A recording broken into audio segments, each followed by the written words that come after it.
You see something. It seems familiar, but you can't recognize it.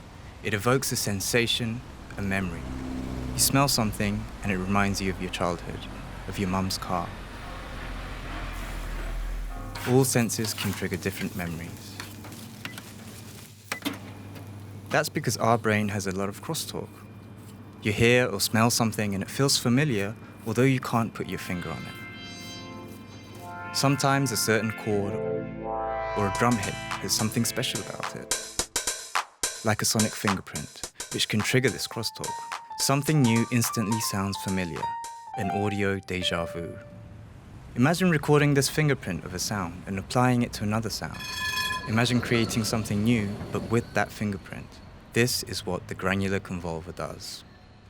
This was sent out to all of the Academy participants to collect sounds from home and have a different kind of level of communication and of language to collaborate and work on new sounds together.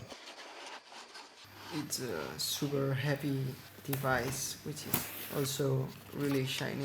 It feels like going back to the 80s and having Sovietic weird synths, and really, really heavy. It was a really good surprise. I thought we were going to get a t-shirt. I'm sure there's many creative ways to using that, like even thinking of tonalities or harmonies if you're going to be putting another sound in and combining it with the samples you're putting in. Like it can be very musical, it can be very noisy, it can be very abstract as well. It's called a convolver because it uses convolution, which is a mathematical formula. A convolver can record the sonic characteristics of anything. It is mostly used for reverb. For example, you can capture what a room does to a sound. A clap would sound different in an elevator compared to a concert hall. But a convolver can do more than just reverb. It can mix two sounds while respecting everything that happened in the past of the signal. The Granular Convolver encourages you to go beyond recording spaces. Convolve sounds with other sounds. You can create new sounds because the convolver picks out the bits that resonate with each other, a bit like a sonic matchmaker.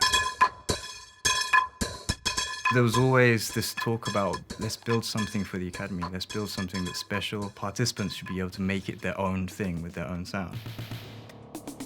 And then Max was like, oh yeah, you should just use convolution for that. And I was like, how do you make it really more like an instrument? Why don't we take a grain from the sample and then convolve with that grain? And what if you had control to take the characteristics of that grain and put it on a completely different sound and come up with an offspring from the two sounds, you know? It sounds exactly like mum and dad, but it's like a completely new existence.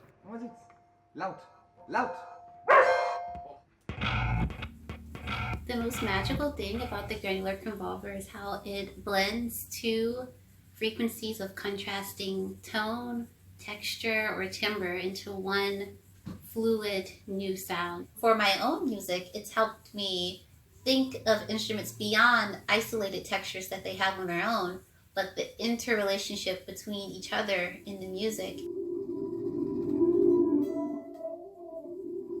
Getting this to run in the quality that we wanted to achieve, it was challenging. We were quite optimistic, but you have to if you want to start challenging new products, right? The nice thing about the collaborations with Tats and the Academy is that we can also make product design studies. This is super far from being a commercial product in every sense of manufacturing, and it doesn't make sense to make it like this, but it's nice like this.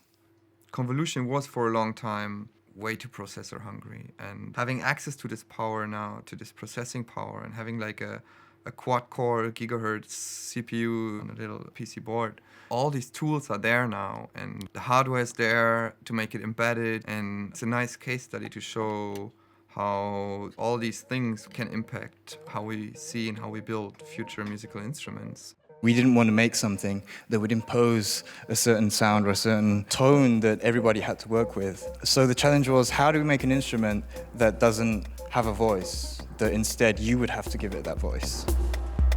It's about having this fundamental thing, convolution, granular processing, in a handheld box that you can carry around.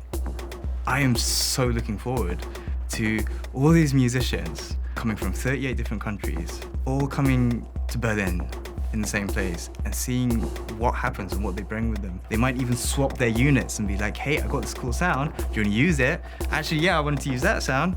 Let's swap, so it provides another level of communication, of collaboration.